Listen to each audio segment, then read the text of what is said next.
भारत भ्रमण सकेर प्रधानमन्त्री देउबा आज स्वदेश फर्कनु हुँदै उत्तर प्रदेशका मुख्यमन्त्री आदित्यनाथद्वारा प्रधानमन्त्री देउबासँग शिष्टाचार भेटवार्ता, बनारस स्थित वृद्धाश्रमको शिलान्यास। व्यावसायिक खेतीका लागि हाइब्रिड बिउको माग उच्च रहे पनि किसान आयातमै निर्भर, अनौपचारिक रूपमा आयात भइरहेको जानकारहरूको भनाई।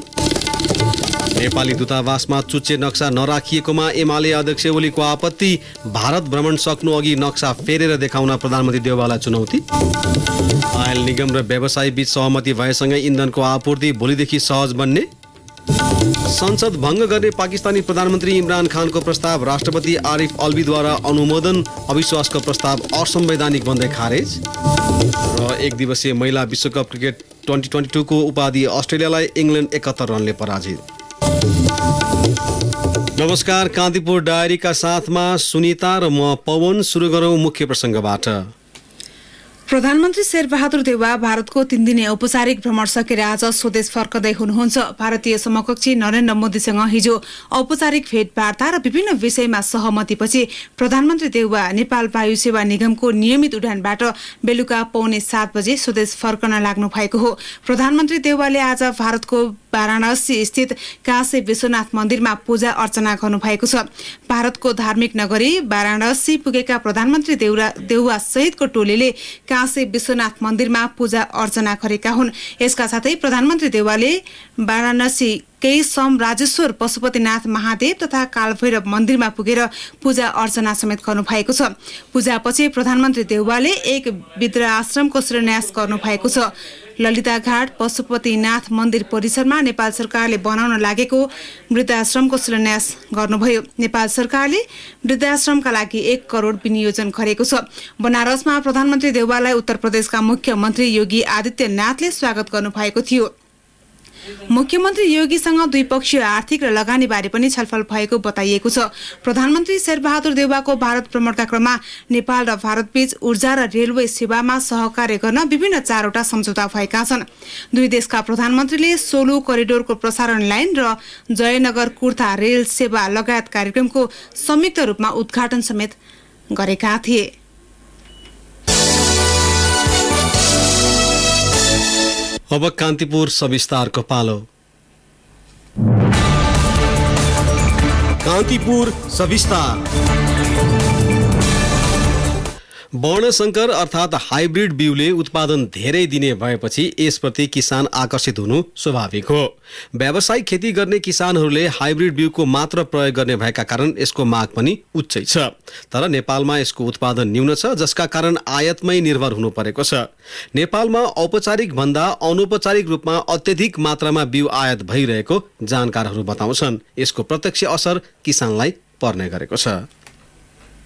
केही वर्ष अघि गरिमा नामक भारतीय हाइब्रिड धानको बिउ रोप्दा चितवनका किसानले ठूलो नोक्सानी बेहोर्नु परेको थियो। यस्तै गत असारमा भक्तपुरको चाँगुनारायण र सूर्यविनायक नगरपालिकाका अधिकांश किसानले चाइनिज DY28 जातको हाइब्रिड धान रोपेका थिए। सो जातको हाइब्रिड धानको बालामा दाना नलागेपछि किसानले ठूलो क्षति बेहोर्नु पर्यो। यी त प्रतिनिधि घटना मात्र हुन्। नेपालमा विभिन्न बालिका करिब 723 जात सूचीकृत रहेको बिउ बिजन गुणस्तर नियन्त्रण केन्द्रले जनाएको छ। ती मध्ये 328 हाइब्रिड छन्। धेरै फल्ने भएकाले किसानले हाइब्रिड बिउ बढी रुचाउँछन्, जसका कारण अनौपचारिक रूपमा हाइब्रिड बिउको आयात बढ्दो छ। हाल नेपालमा करिब 22% बिउ मात्रै औपचारिक क्षेत्रबाट आपूर्ति भइरहेको केन्द्रको तथ्याङ्क छ। अनौपचारिक क्षेत्रबाट हुने बिउ आयात न्यूनीकरण गर्न अनुसन्धानमा केन्द्रित हुनुपर्ने बताउँछन् केन्द्रका प्रमुख बेनु प्रसाद प्रसाई। रिसर्चलाई इम्पावर गर्नै पर्ने छ। अब किसानले हाइब्रिड माग्नुहुन्छ, हामीले त्यो रिसर्चमा काम गर्नै छ। अब अर्को रिसर्चको चाहिँ आउटपुट चाहिँ हामीले नम्बर अफ भेराइटी बनाउने कि भेराइटी टर्नओभरको हिसाबले जाने भन्ने हिसाबले पनि केही मार्केटिङ स्ट्राटेजीको बारेमा सोध्नुहुन्छ। क्वालिटी कन्ट्रोल एजेन्सी SQCCलाई मात्रै छोडिदिने पनि सक्दैन हैन। 10 जना 12 जना स्टाफले हाम्रो चाहिँ ज्ञान केन्द्रमा चाहिँ अफिसरको उपस्थिति अनि ल्याबको चाहिँ भौतिक पूर्वाधार र जनशक्तिको अवस्थाले क्वालिटी कन्ट्रोल गर्नलाई चाहिँ हामीलाई गाह्रो छ। अब हामीले के हो त भन्दाखेरि प्राइभेट सेक्टरलाई चाहिँ बोर्ड गर्नै पर्छ। फेरि पनि प्राइभेट सेक्टरलाई लिएर जाँदै गर्दाखेरि हाम्रो केन्द्रबिन्दुमा चाहिँ फार्मर्स हुनुपर्छ। नेपालमा कुल बिउको माग 45,000 मेट्रिक टन भए पनि सो अनुसार उत्पादन हुन सकेको छैन। माग मध्ये 38,000 मेट्रिक टन बिउ मात्र आपूर्ति हुँदै आएको छ। मुलुकमा बढी उत्पादन दिने स्वयंसेचित तथा वर्णसंकर जातको विकासमा कमी, दिन प्रतिदिन घरेलु बिउ उत्पादन परिमाण तथा गुणस्तरमा ह्रास, आन्तरिक रूपमा उत्पादित बिउको परिमाण र मूल्य स्थिर नहुँदा अनौपचारिक क्षेत्रबाट बिउ आयात बढ्दो छ। व्यावसायिक खेतीमा हाइब्रिड बिउ अत्यधिक प्रयोग तथा बजारको माग अनुरूप व्यवसाय गर्नुपर्ने बाध्यता रहेको नेपाल बिउ व्यवसायी संघका अध्यक्ष बसन्त चन्द्र मरहट्टा बताउँछन्। स्वदेशी गुणस्तरीय बिउको उत्पादन न्यून हुनुको साथै वर्णसंकर जात विकासमा रहेको उदासीनताले गर्दा बिउ व्यवसायीहरूले कृषकको माग अनुरूपका जातहरू आयात गर्नुपर्ने बाध्यता छ। देशभित्र आयात भएको बिउलाई सिफारिस क्षेत्रको आधारमा भन्दा पनि कृषकको माग अनुरूप बजारीकरण गर्नै पर्ने बाध्यता। व्यवसायीहरूले जहाँ सिफारिस क्षेत्र भन्दा बाहिर कृषकको माग अनुरूप बिउ आपूर्ति नगर्ने हो भने कृषकहरूको मागलाई कसरी सम्बोधन गर्ने? भारत, चीन, थाइल्याण्ड, कोरिया, जापान लगायत मुलुकबाट नेपालमा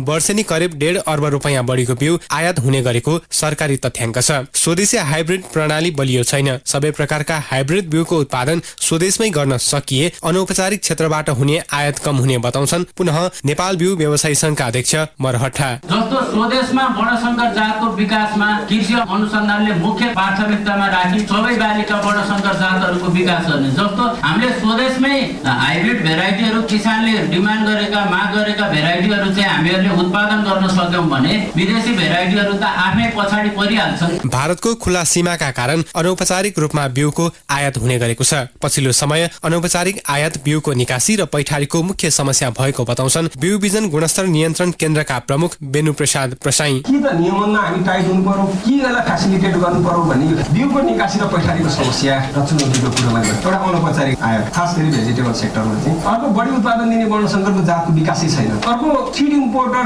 हो भन्नेमा क्वेसन छ। बिउ बिजन एनले सिड इम्पोर्टर सबै हुन सक्ने।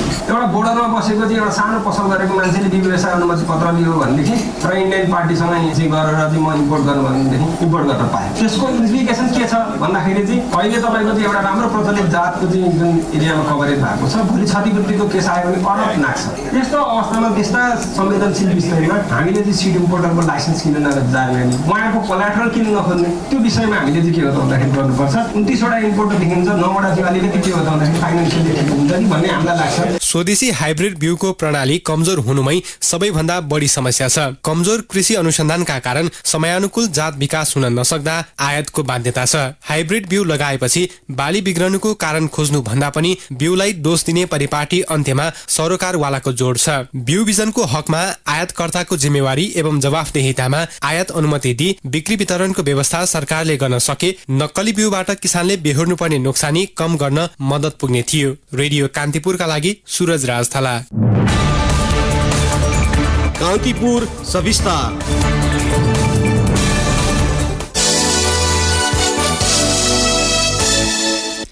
नेकपा एमालेका अध्यक्ष केपी शर्मा ओलीले प्रधानमन्त्री शेरबहादुर देउवा नेतृत्वको सरकारको 100 दिनको विवरण र भारतको नयाँ दिल्ली स्थित नेपाली दूतावासमा लिम्पियाधुरा सहितको नेपाली नक्सा नराखिएकोमा आपत्ति जनाउनु भएको छ। बुद्धिजीवी परिषदको 10औं अधिवेशनको उद्घाटन सत्रलाई काठमाडौँको टोखामा सम्बोधन गर्दै प्रमुख प्रतिपक्षी दलका नेता ओलीले प्रधानमन्त्री देउवा सहभागी कार्यक्रममा चुच्चे नक्सा नराखेर मुलुकको शिर निहुराउने काम भएको उल्लेख गर्नुभयो।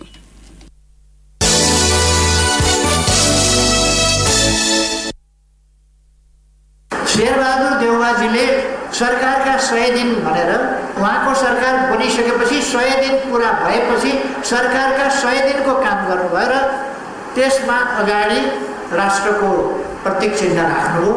संविधानले भनेको अहिले संशोधन गरेर संविधानले भनेको नेपालको नक्सा चुच्चे नक्सा भएको लोगो सहितको प्रतीक चिन्ह छ राष्ट्रको, त्यो अगाडि राख्नुभयो। तर चुच्चे नक्साबाट चुच्चो हटाउनु भयो र बुच्चे नक्सा राख्नु। के यो साधारण कुरा हो? भौगोलिक अखण्डता प्रतिको खेलबाड यो के साधारण कुरा हो? हिजो मात्रै नेपालको भारत दिल्ली स्थित राजदूतावासमा टाँगिएको फोटो त्यहाँ नेपालको नक्सा बुच्चे नक्सा राखिएको छ, चुच्चे नक्सा हटाइयो। यो भन्दा राष्ट्रिय दलाली, यो भन्दा राष्ट्रको गौरव निहुराउने, शेर निहुराउने, यो भन्दा लज्जाजनक कुरा के हो?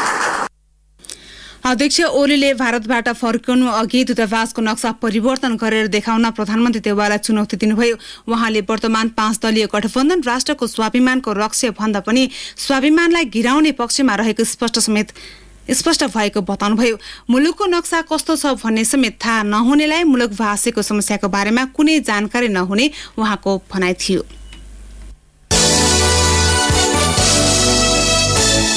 नेकपा एकीकृत समाजवादीका अध्यक्ष माधव कुमार नेपालले एमालेसँग एकताको सम्भावना नरहेको बताउनु भएको छ। आइतबार बिहान कैलालीको धनगढ स्थित पार्टी कार्यालयमा आयोजित कार्यक्रममा एमाले माओवादी र समाजवादीलाई मिलाउन चीनले प्रयास गरिरहेको भन्ने प्रसङ्गमा अध्यक्ष नेपालले एमालेसँग एकताको कुनै सम्भावना नभएको बताउनु भएको हो।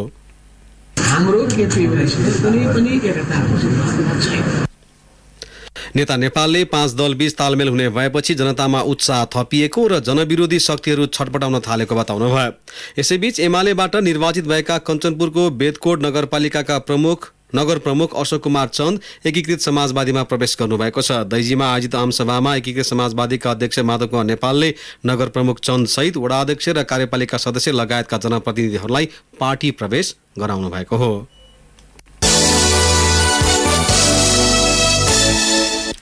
नेकपा एकीकृत समाजवादीका अध्यक्ष माधव कुमार नेपाल सहित 14 सांसद विरुद्ध एमाले अध्यक्ष केपी शर्मा ओलीले सर्वोच्च अदालतमा दायर गर्नुभएको रिट निवेदनको सुनवाई एक सातापछि सरेको छ। एकीकृत समाजवादी पार्टी गठन र त्यसलाई वैधानिकता दिएको विरुद्धमा ओलीले दायर गरेको रिट निवेदनको पेशी चैत्र 27 गतेका लागि तोकिएको हो। नेपाल सहितका 14 जना सांसद विरुद्ध ओलीले दायर गरेको मुद्दाको पेशी संयुक्त इजलासमा आज तोकिएको थियो। न्यायाधीश द्वय अनिल कुमार सिन्हा र नहकुल सुवेदीको संयुक्त इजलासमा परेको सो मुद्दामा यसअघि गरिएको आदेशका कारण आज सुनवाई हुन सकेन। न्यायाधीश सुवेदीले एकीकृत समाजवादीमा रहेका सांसद सोमप्रसाद पाण्डे सम्बन्धित मुद्दामा आफूले आदेश दिएको र ओलीले दायर गरेको मुद्दामा पनि पाण्डे प्रतिवादी रहेकाले हेर्न नमिल्ने जानकारी गराउनु भएको छ। ओलीले दायर गरेको मुद्दा सुनवाईका लागि चैत्र 27 गते पेश गर्न न्यायाधीश सिन्हा र सुवेदीको इजलासले आदेश जारी गरेको छ। सभामुख अग्निप्रसाद सापकोटाले एकीकृत समाजवादीका अध्यक्ष नेपाल सहितका 14 सांसदमाथि पार्टीले कार्यवाहीलाई कार्यान्वयन नगरेको भन्दै ओलीले निर्वाचन आयोग र संघीय संसद सचिवालयलाई विपक्षी बनाई सर्वोच्चमा मुद्दा दायर गर्नुभएको थियो। यसअघि नेपाल पक्षका वकिलले आजको सुनवाई सार्नका लागि अघि सारेको निवेदनलाई इजलासले अस्वीकार गरेको थियो। कान्तिपुर डायरीमा अब ब्रेकको पालो। अब बाँकी प्रसङ्ग सार्वजनिक तथा मालवाहक सवारी साधनको भाडा बढेको छ। यातायात व्यवस्था विभागले आज भाडा दरको सूची सार्वजनिक गरेको हो। एक प्रदेशबाट अर्कोमा सञ्चालन हुने सार्वजनिक यात्रुवाहक सवारी साधनको भाडा दर 10% वृद्धि भएको छ। त्यस्तै पहाडी बाटोमा चल्ने मालवाहक सवारी साधनको भाडा दर 13 र तराईमा सञ्चालन हुने मालवाहक सवारीको भाडा दर 15% बढेको छ। विभागका महानिर्देशक नमराज घिमिरेले नयाँ भाडा दर आजैबाट लागू भएको जानकारी दिनुभयो। साथै अब इन्धनको मूल्य 5% भन्दा धेरैले घटबढ भएमा सो अनुसार स्वचालित प्रणालीबाट मूल्य समायोजन हुने भएको छ। घिमिरेका अनुसार विभागले स्वचालित भाडा प्रणाली लागू गर्न 13 वटा सूचकलाई आधार बनाएको छ।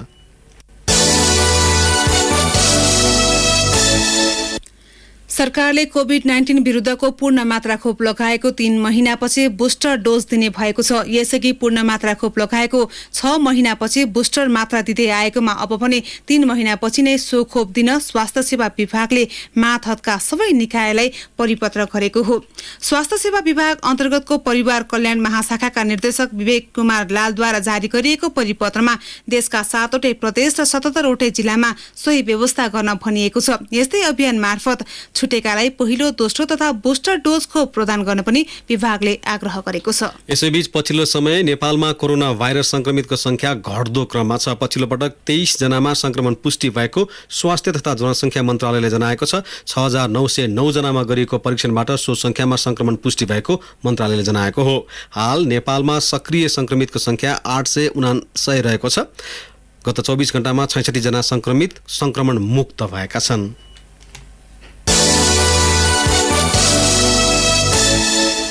नेपाल औषधि व्यवसायी संघले आगामी वैशाख 1 गतेबाट औषधि आयात रोक्ने चेतावनी दिएको छ। आफूहरूको माग सुनवाई नभएको भन्दै संघले औषधिको आयात ठप्प पार्ने चेतावनी दिएको हो। संघले विज्ञप्ति जारी गर्दै आफूहरूले विभिन्न माग समेटेर 25 बुधे संस्थागत राय सुझाव सम्बन्धीको ज्ञापन पत्र यसअघि नै स्वास्थ्य मन्त्रीलाई बुझाए पनि 30 दिन भइसक्दा पनि कुनै प्रगति नभएको उल्लेख छ। संघले औषधि निर्यात गर्ने मुलुकको बिक्री वितरण गर्ने एमआरपी भन्दा अधिक मूल्य हुन नहुने गरी प्रक्रिया अगाडि बढाई व्यवसायलाई अन्यलमा राखेको समेत आरोप लगाएको छ। चैत्र मसान्तभित्र समाधान नभए सम्पूर्ण आयात रोकिने संघले चेतावनी दिएको छ। नेपाल बार एसोसिएसनको निर्वाचनको मतगणना मंगलबारबाट मात्रै सुरु हुने भएको छ। देशैभरबाट मतपेटिका संकलन गरेर भोलिसम्म काठमाडौँ ल्याइ सकिने र सम्भवतः पर्सिबाट मतगणना सुरु हुने प्रमुख निर्वाचन अधिकृत उषा मल्ल पाठकले जानकारी दिनुभयो। आगामी 3 वर्षीय कार्यकालको नेतृत्व चयनका लागि काठमाडौँ सहित देशैभरबाट 35 वटा केन्द्रहरूमा हिजो मतदान भएको थियो। डोटीको दिपायल सहितका स्थानहरूबाट मतपेटिका ल्याउनु पर्ने भएकाले मतगणनामा केही ढिलाइ हुने निर्वाचन समितिले जनाएको छ। बारको 25 सदस्यीय कार्यसमितिका लागि 75 जना उम्मेद्वार प्रतिस्पर्धामा छन्। बारको नयाँ नेतृत्वका लागि गोपाल कृष्ण घिमिरे र विष्णुमणि अधिकारी प्यानल सहित चुनावी प्रतिस्पर्धामा हुनुहुन्छ। नेपाल बार कानून व्यवसायीहरूको छाता संगठन हो।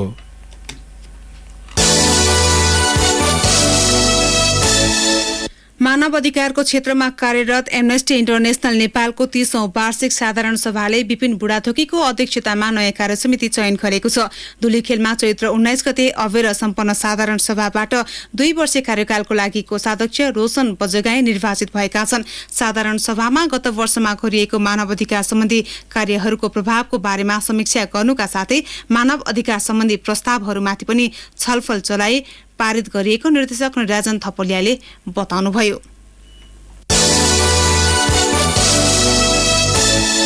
कान्तिपुर डायरीमा अब पाल्पा डायरीको पालो।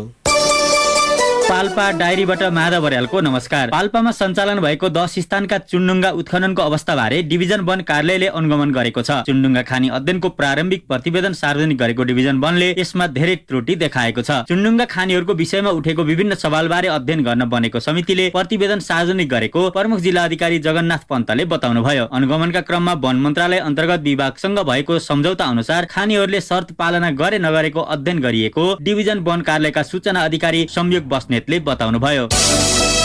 पाल्पाको रम्बा गाउँपालिकाको फक्सिङकोटका अधिकांश डाँडा बस्तीमा एक घर एक धारा कार्यक्रम लागू भएको छ। दैनिक 2 देखि 3 घण्टा पानीका लागि समय खर्चिनु पर्ने फक्सिङकोटका बासिन्दाले अहिले भने घर घरमै बालमैत्री सहितको धारा जडान गरेका छन्। अघिल्ला हिउँदमा पनि राति नै उठेर डोको बोकेर खोला र खोल्सीमा पानी खोज्दै भौतारिनु पर्ने बाध्यता थियो। तर अहिले भने घर घरमा धारा जडान भएको छ।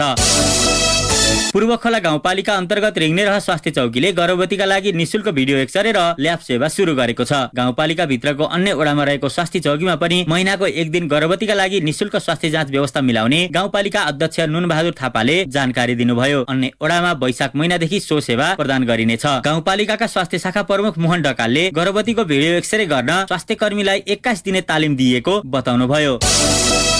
नेपाल पर्यटन बोर्ड र संयुक्त राष्ट्र संघीय विकास कार्यक्रम UNDP को सहकार्यमा सञ्चालित जीविकोपार्जन पुनरुत्थानका लागि दिगो पर्यटन परियोजना अन्तर्गत पाल्पाको रामपुरमा रिभर गाइड प्राविधिक तालिम दिइएको छ। कालीगण्डकीमा र्याफ्टिङ सञ्चालन गरी पर्यटन प्रबन्धनको माध्यमबाट जीविकोपार्जनमा सहजता ल्याउनका लागि स्थानीय युवाहरूलाई तालिम सञ्चालन गरिएको रामपुर नगर प्रमुख रमण बहादुर थापाले जानकारी दिनुभयो। 14 दिनसम्म सञ्चालन भएको रिभर गाइड तालिममा कालीगण्डकी नदीसँग जोडिएका नगरका वडाहरूबाट प्रतिनिधित्व गर्दै 32 जना युवाहरू सहभागी रहेका छन्। पाल्पा डायरी आजलाई यति नै। माधव बर्याल बिदा माग्छु। नमस्कार। माधव बर्यालको पाल्पा डायरी पछि कान्तिपुर डायरीमा पुनः ब्रेकको पालो। ब्रेकपछि अब आर्थिक प्रसंग। आयल निगम र ट्याङ्कर चालकहरूबीच सहमति भएसँगै पम्पहरूलाई थानको डिपोबाट पेट्रोलियम पदार्थ पठाउन थालिएको छ। नेपाल पेट्रोलियम ट्याङ्कर चालक संघले विभिन्न माग राख्दै डिपोबाट इन्धन लोड नगरेपछि काठमाडौँ उपत्यकाका निजी पम्पले आज दिनभर तेल बिक्री गर्न पाएनन्। सरकारी पम्पहरूमा भने दिनभर सवारी साधनको लामो लाइन लागेको थियो। पेट्रोलियम पदार्थको प्राविधिक चुहावट हुँदा चर्को जरिवाना तिर्नु परेको, समयमै कमिसन नपाउने गरेको लगायत माग राख्दै चालकहरूले ढुवानी बन्द गरेका थिए। ढुवानी व्यवसायी, ट्याङ्कर चालक र आयल निगमका प्रतिनिधिबीच भएको वार्तामा सहमतिपछि चालकहरूले इन्धन ढुवानी गर्न थालेको थानकोट डिपोका प्रमुख शैलेन्द्र भूषालले जानकारी दिनुभयो।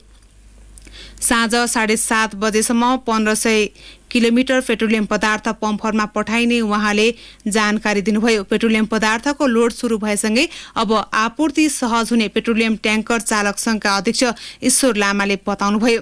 ढुवानीको क्रममा हुने तेलको प्राविधिक नोक्सानी बारे चालक संघले निगमलाई आधिकारिक पत्र पठाउने र निगमले सम्बोधन गर्ने, तलब लगायत सेवा सुविधा नदिएका ढुवानी व्यवसायीबाट महासंघले नै पहल गरेर चालकलाई उपलब्ध गराउने सहमति भएको संघका अध्यक्ष लामाले जानकारी दिनुभयो। अघि प्रसारित समाचारमा साँझ 7:30 बजेसम्म 1500 किलोलिटर पेट्रोलियम पदार्थ पम्पहरूमा पठाइने हुनुपर्नेमा अन्यथा भएकोले सच्याइएको छ। साताको पहिलो दिन आज शेयर कारोबार नेप्से दोहोरो अङ्कले घटेको छ। नेप्से परिसूचक 30.89 अङ्कले घटेर 2513.41 बिन्दुमा पुगेको स्टक एक्सचेन्जले जनाएको छ। नेपाल स्टक एक्सचेन्ज अनुसार आज बजार 1.21% घट्यो। ठूला कम्पनीहरूको शेयर कारोबार मापन गर्ने सेन्सिटिभ परिसूचक 6.44 अङ्कले घटेर 469.3 बिन्दुमा पुगेको छ। आज 225 वटा कम्पनीको 32,53,816 किता शेयर खरिद बिक्री भए, जस अन्तर्गत 1,46,46,73,729 रुपियाँ बराबरको कारोबार भएको छ। कारोबार भएका 13 उपसमूह मध्ये 12 उपसमूहको शेयर ओह्रालो लागेको छ भने एक उपसमूहको शेयरको मूल्य बढेको छ।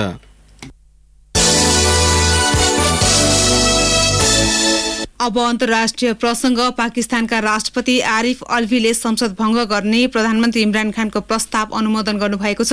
राष्ट्रपति आरिफले पाकिस्तानको संविधानमा गरिएको व्यवस्था बमोजिम प्रधानमन्त्रीको प्रस्ताव अनुमोदन गर्नुभएको राष्ट्रपतिको सचिवालयले जारी गरेको विज्ञप्तिलाई उद्धृत गर्दै एबीपीले जनाएको छ।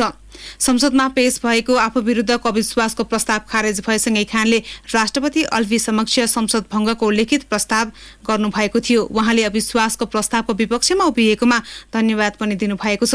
नेशनल एसेम्ब्लीको आजको सत्र अध्यक्षता गरेका उपसभामुख कासिम सुरीले खान विरुद्धको अविश्वासको प्रस्ताव संविधानको धारा 5 विपरीत हुने भन्दै खारेज गरिदिनु भएको थियो। प्रधानमन्त्री खानलाई हटाउन पाकिस्तानको 342 सिट भएको संसदमा विपक्षीलाई 172 मतको साधारण बहुमत चाहिन्थ्यो। खानलाई हटाउनका लागि उहाँकै दलका 17 जना सदस्य पनि विपक्षमा उभिएका थिए। इरानमा कोरोना महामारीका कारण बन्द रहेका विद्यालयहरू 2 वर्षपछि पूर्ण रूपमा खुलेका छन्। कोभिड संक्रमणको अर्को लहरको त्रासका बीच विद्यालयहरू आजबाट खोलिएको अल जजिराले जनाएको छ।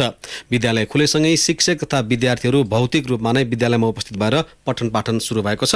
सन् 2020 फेब्रुअरीमा इरानमा महामारी सुरु भएदेखि पहिलो पटक भौतिक उपस्थितिमा कक्षाहरू सञ्चालन भएको अन्तर्राष्ट्रिय सञ्चार माध्यमले जनाएका छन्।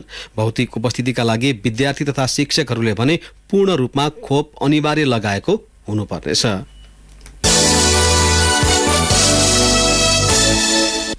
अब खेल प्रसङ्ग। एक दिवसीय महिला विश्वकप क्रिकेट 2022 को उपाधि अस्ट्रेलियाले जितेको छ। इङ्ल्यान्डलाई 71 रनले हराउँदै अस्ट्रेलिया च्याम्पियन बनेको हो। 357 रनको लक्ष्य पछ्याएको इङ्ल्यान्ड 43.4 ओभरमा अल आउट हुँदै 285 रनमा समेटियो। इङ्ल्यान्डकी नाट सेभरको 148 रनको शतकीय इनिङ खेलिन्। उनी बाहेक अन्य खेलाडीले राम्रो प्रदर्शन गर्न सकेनन्। अस्ट्रेलियाकी अलाना किङ र जेन सेनले समान 3 विकेट हात पारे। मेगन स्टकले 2 विकेट लिइन्। यसअघि इङ्ल्यान्डले टस जितेर फिल्डिङ रोजेपछि ब्याटिङ गरेको अस्ट्रेलियाले निर्धारित ओभरमा 5 विकेट गुमाउँदै 356 रन बनाएको थियो। यो महिला विश्वकप फाइनलमा बनेको सर्वाधिक ठूलो योगफल हो। ओपनर हेलीले 138 बलमा 26 चौकासहित 170 रनको शतकीय इनिङ खेलिन्। यस्तै राहेल ह्यान्सले 68 रन र वेथ मुनीले 62 रन जोडिन्। यो सँगै अस्ट्रेलिया 7औं पटक च्याम्पियन बनेको छ।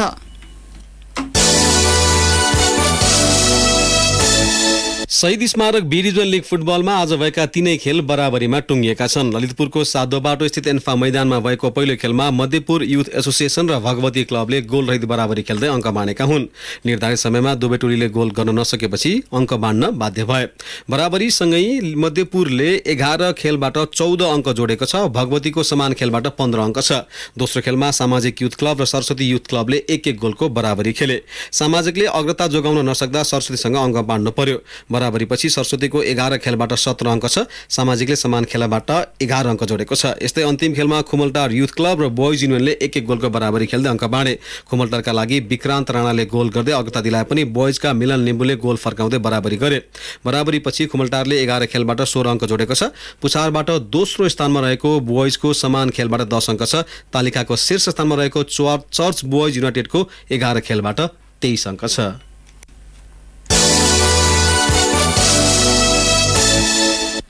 राष्ट्रिय क्रिकेट टोलीका बलर कमल सिंह ऐरीको सफल शल्यक्रिया भएको छ।